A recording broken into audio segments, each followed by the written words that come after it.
kasih ulang lagi gitu seperti apa dan sekarang prosesnya sudah sampai di mana gitu bang ya?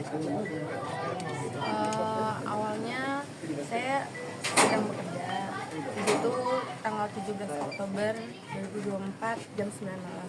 Itu pelaku dari luar masuk ke dalam toko, terus duduk di sofa. Dia membeli makanan online. Pas setelah abangnya datang, dia menyuruh saya untuk mengantar makanannya ke dalam kamar pribadinya. Di situ saya nolak karena itu bukan tugas saya juga. Terus ada lain hal juga karena di situ sebelum kejadian ini dia pernah ngelempar saya pakai tempat solasi, terus dia ngelempar saya pakai meja tapi untungnya nggak kena saya. Terus dia juga ngatain saya miskin, babu, terus dia juga ngatain saya orang miskin kayak lu mana bisa laporin gue ke polisi, masukin gue ke penjara, gue ini kebanyakan kayak gitu. Dari situ saya mau resign tapi ditahan oleh adiknya si pelaku. Akhirnya saya sama teman-teman semua sepakat buat bikin perjanjian kalau nggak bakal mau nganterin makanan si pelaku lagi ke kamarnya kayak gitu. Dari situ akhirnya kita kerja seperti biasa. Pas tanggal 17 itu dia kan kejadian yang viral ini, di situ pas saya nolak terus, dia di situ marah sama saya. Akhirnya dia ngelempar saya pakai patung, pakai kursi, pakai mesin edisi BCA. Dari situ dia orang tua si pelaku narik saya keluar untuk lapor polisi dan nyuruh saya pulang. Tapi di situ tas sama HP saya masih ketinggalan di dalam. Akhirnya saya balik lagi buat ngambil barang-barang saya, tapi malah saya dipukul pakai kursi, dilemparin lagi. Akhirnya saya kabur ke tempat banyak oven gitu. Di situ saya dilempari lagi, terus endingnya dia ngelempar saya pakai loyang dan kena kepala. Itu tidak ada yang mengurai? Sempat di video kan terlihat ya orang tuanya kayak ngererai gitu, tapi ditarik lagi sama anaknya kayak. Kalau yang pas di dekat oven itu ada yang mererai lagi nggak? Enggak ada. Terus kamu ketika itu seperti apa? Masuk kabur atau gimana? Pas berdarah di situ pelaku masuk ke dalam dan saya langsung keluar toko. Nah, kalau boleh tahu kamu sudah berapa lama kerja di sana? 5 bulan. Selama 5 bulan ini yang bukan yang pertama kali dia melakukan hal tersebut. Iya betul. Nah, alasan dia itu ketika meminta kamu, hanya kamu yang harusnya mengantarkan makanan itu apa? Kalau itu kurang tahu. Emang sering terjadi kayak gitu atau bagaimana? Emang dia sering nyuruh-nyuruh ke karyawan yang lain juga sering nyuruh. Tapi sebelumnya ketika dia nyuruh kamu pernah ngelakuin hal tersebut? Itu sekali aja. Sekali aja. Nah, yang kali ini kenapa? Alasannya tidak ini? Karena yang saya ceritain tadi ya, dia kan ngatain saya juga. Terus saya juga ngerasa takut karena kenapa harus saya, biasanya sama yang lain tuh mau, tapi hari itu kenapa harus saya doang yang disuruh ngantar makanan. Cuman setelah kamu laporkan, kamu juga sempat menyewa pengacara ya, katanya sampai motor kamu tuh habis untuk membiayai pengacara kemarin. Itu mungkin bisa jelasin soal itu? Iya, awalnya tuh pas kejadian ini gak lama kemudian ada seseorang nelpon saya, ngaku dari LBH utusan Polda, tapi di situ karena saya nggak ngerti kayak gitu kan, saya akhirnya percaya aja dan saya juga sempat tanda tangan surat kuasa. Setelah pertemuan kedua, di situ dia ngakuin kalau dia tuh disuruh oleh bos saya buat nyelesain kasus ini. Di situ karena ada mama saya juga, mama saya yang kayak nggak bener nih, terus akhirnya mama saya inisiatif untuk ganti pengacara. Nah, yang pengacara kedua ini awalnya lancar-lancar aja, tapi selalu datang ngasih informasi ke rumah dan meminta duit. Di situ sampai udah nggak ada duit lagi, mama sampai mau nggak mau jual motor satu-satunya. Itu pas dilaporin itu tanggal berapa sih Kak, kalau boleh tahu awalnya? Kan itu awal laporannya tanggal 18 Oktober, tapi saya hari kejadian itu langsung cari tempat buat laporan. Tapi dari pihak orang tua pelaku pokoknya menyangkal itu tentang pengacara tersebut. Nah, kamu gimana? Kayak dia pengacara tersebut memang rekomendasi dari beliau, keluarga dari si pelaku atau gimana? Atau memang tanpa ada yang mereka tahu? Nggak tahu ya kalau itu, pokoknya saya yang tiba-tiba saya tahu ditelepon. tiba-tiba ditelepon. Awalnya dia nggak ngaku kalau dia dari bos saya. Pas ke pertemuan kedua baru dia mengakui kalau dia dari bos saya. Oh, jadi dia sendiri yang mengatakan bahwa itu atas Pengacara rekomendasi. sendiri, iya betul. Oh, seperti itu. Kak, semalam kan kita wawancara ibunda korban ya, ibunya pelaku sorry. Dia bilang bahwa katanya yang soal uang gaji kakak nggak dibayar itu nggak benar. Katanya kakak juga sebenarnya sebelumnya katanya pernah dihubungin untuk ngambil gajinya, tapi kakaknya yang nolak. Itu gimana kak, mungkin bisa dijelaskan? Itu gaji saya bulan Oktober belum kasih. Bahkan gimana sih, dia tuh nggak via transfer, dia nggak mau via transfer, dia maunya ketemu cash, ngasih cash. Saya kan takut ketemu pelaku, trauma ya iya, karena kan dia tinggal di toko juga kan. Akhirnya saya bilang transfer aja Bu, tapi dia di situ nggak mau. Sampai belum lama ini saya ngechat lagi minta gaji, nggak dibayar. Berarti totalnya berapa bulan gajinya nih untuk make sure aja? Baru bulan Oktober ini yang belum dibayar. Karena kan mereka bilangnya bahwa kamu berbohong untuk masalah gaji dan untuk masalah ketransparansian, katanya kamu sempat uang setoran sendiri kurang gitu, selalu kurang. Menurut kamu seperti apa? Kalau uang setoran tuh selalu emang dapetnya segitu, saya setorin segitu. Kayak gitu. Kalau emang ada minus, kalau dia mau potong gaji. Tapi selama saya kerja di situ saya nggak pernah dipotong gaji, malah saya dikasih duit insentif tambahan.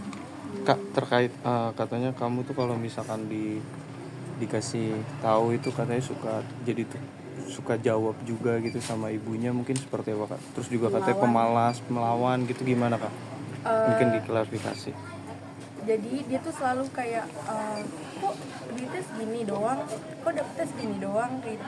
Ya saya ngomong doang kayak emang dapetnya segini Bu, mau gimana lagi kayak gitu kan. Dia juga selalu nuduh ke karyawan, ke teman-teman saya kayak bilang ini toko sepi gara-gara kalian kayak gitu. Masa kenapa gara-gara kita kayak Menyalahkan gitu. lah, Iya, menyalahkan karyawan. teman-teman saya juga kayak kok salah kita sih kayak gitu. Tapi kalau bisa dibilang dengan kejadian ini tuh kerugian apa sih kak yang kakak dapati gitu mungkin? Dari kejadian ini saya juga rugi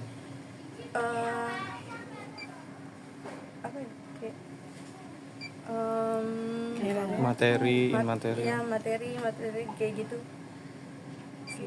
Kak, itu ibu sempat katanya bilang bahwa dia sudah baik banget sama kamu, malah dia yang menyuruh untuk anaknya melaporkan gitu dan mendampingi kamu, luka darah kamu dia yang ngelakuin. Terus tapi kejadiannya malah kamu kayak melapor balik dan tidak menyangkakan hal itu. Menurut kamu seperti apa? Kalau dibilang baik ya baik, tapi namanya kasus ini ya harus berjalan sesuai prosesnya kayak gitu. Tapi dengan sikapnya si ibu tersebut yang memilih kamu gitu dan pengen anaknya memang sebenarnya dijadikan pelajaran gitu, tapi kamu malah menyerang yang dimana toko roti tersebut tidak ada hubungannya dengan hal itu. Jujur aja saya juga nggak tahu, itu kan netizen ya yang menyerang tokonya. Saya kan nggak menyerang tokonya. Saya juga yang saya tahu juga di video itu tidak ada yang menyebutkan nama toko dan nama pelaku, tapi emang netizen aja yang pada tahu tokonya, pada tahu pelakunya kayak gitu. Sempat ada yang namanya untuk bicara secara Keluarga. dua keluarga gitu, ngasih kekeluargaan, dan pada Nggak akhirnya ada. dia sampai bingung gitu, kenapa kamu jadi seperti ini gitu, apakah ada hasutan dari orang lain atau bagaimana? Nggak ada. Dari pihak sana nggak ada permintaan maaf secara kekeluargaan, pertemuan nggak ada sama sekali. Katanya dia sempat meminta maaf. Dia minta maaf pada awal kejadian itu ke saya aja, Berarti dari kejadian itu kakak berarti langsung resign atau seperti apa? langsung resign. Nah, kalau yang kamu tahu sifat dari si George ini seperti apa sih? Memang katanya ada kelainan gitu. Benar nggak sih? Iya. Saya sih nggak tahu ya kalau itu, tapi yang saya lihat aja kalau dia tuh normal aja. Soalnya kan dia juga sering pertemuan dengan meeting sama orang. Terus dia juga yang saya tahu dia tuh megang kepala toko di cabang siapa gitu. Makanya emosional itu tidak pernah tertahan gitu, karena dia juga menyampaikan satu surat di mana surat tersebut untuk psikiater, dia sering psikologi gitu-gitu. Saya nggak tahu kalau itu. Tapi memang emosinya setiap hari selalu marah-marah atau gimana sih? Kalau Temperamen atau gimana? kalau misalkan karyawan nih nggak ngelakuin apa yang dia mau, dia marah. Kak, tapi itu bentuk apa yang kakak alami itu dari cuma kakak doang atau memang ada karyawan lain juga sih? Kalau pelemparan itu ke saya aja, tapi kalau ucapan kayak verbal itu ke semua. Dari kejadian ini mungkin mengalami trauma juga nggak, Kak? Maksudnya apa nanti kedepannya kakak jadi takut untuk bekerja lagi atau takut ketemu orang baru gitu? Sebelum ini viral itu saya sempat ada panggilan kerja dan interview. Di situ saya sampai ngomong ke manajernya kalau apa di sini ada tindakan kekerasan kayak pemukulan gitu atau enggak, sampai segitunya saya. Nah, apa aja nih yang sudah ketika dia mengalami kekerasan kamu itu kena apa aja kalau boleh tahu? Kena bagian kepala ini sobek, terus sama memar-memar di bahu.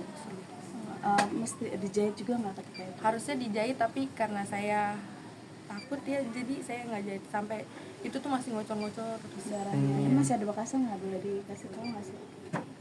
Kelihatan nggak? Ini yang dilempar sama BCA, ATM atau? Ini yang loyang. Oh, ya. Terus Memarnya di bagian sini, di sini, sama di bagian kaki. Nah kan katanya si tante itu juga yang memfoto untuk visum atau gimana sih, itu gimana kejadiannya? Dan sampai dia akhirnya menyesali gitu, kenapa saya foto gitu segala macam si mamanya itu. Dia pas di rumah sakit itu foto kayak sini saya foto kayak gitu. Dia yang foto. Tapi kalau yang memar-memar yang lainnya itu saya yang foto. Itu kenapa sifat ibunya juga seperti itu, emang karena tidak bisa mengontrol anaknya untuk menjadi diserah terimakan aja ke kepolisian atau gimana sih yang kamu tahu? Saya nggak tahu sih kalau itu ya. Apa karena takut juga employnya sama dia atau gimana sih yang kamu tahu? Mungkin takut juga sama anaknya karena ya nggak tahu sebenarnya sih, pokoknya setahu saya emang mungkin takut atau emang anaknya nggak bisa bilangin, saya juga nggak tahu sih. Nah, Bang Jai, mungkin langkah hukum apa mungkin yang akan ditempuh nanti dalam kasus ini gitu? Kalau langkah hukum sudah berproses ya. Dari laporan itu memang pelaku dikenakan pasal 351 Kitab Undang-Undang Pidana yang ancamannya sekitar 2 tahun 8 bulan ya. Namun kita minta ke penyidik agar ini didalami karena dimungkinkan bisa masuk ke pasal 354 ya dengan ancaman 8 tahun penjara.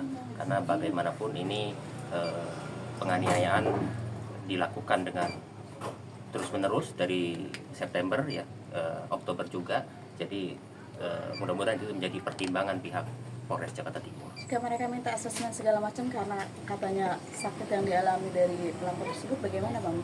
Itu kan hak mereka ya, karena bagaimanapun itu bentuk pembelaan ya, seperti itu gitu ya, silakan saja dibuktikan gitu. Tapi kalau menurut kami sangat membingungkan ya, karena orang istilahnya dianggap diduga keterbelakangan mental tapi dia mampu mengelola beberapa toko seperti itu gitu loh, kan nggak make sense kan seperti itu. Jadi kalau itu hanya dibuat untuk diduga untuk berusaha membebaskan si pelaku dari jeratan hukum, saya pikir pihak kepolisian pasti profesional dan mampu menangani hal ini dengan baik.